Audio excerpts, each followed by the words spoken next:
Martedì 19 novembre, San Fausto Martire, è il 324esimo giorno dall'inizio dell'anno, ne mancano 42 al termine. Il sole sorge alle 7:15, tramonta alle 16:37, la luna si leva alle 19:42 e tramonta alle 11:29.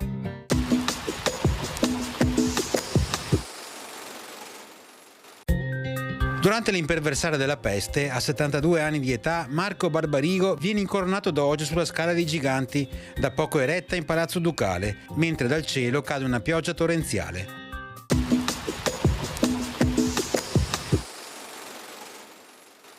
Le previsioni per domani: nelle ore notturne cielo nuvoloso o molto nuvoloso, dalla mattina netta diminuzione della nuvolosità a partire dalle zone montane fino a cielo sereno o poco nuvoloso per nubi alte. Precipitazioni nella prima parte della giornata, probabilità medio-bassa sulle Dolomiti, bassa sulle prealpi di qualche debole precipitazione, con limite della neve sopra i 1200-1400 metri. Per il resto precipitazioni assenti. Temperature in montagna in diminuzione, in pianura in aumento fino al pomeriggio, poi in calo con minime raggiunte in serata.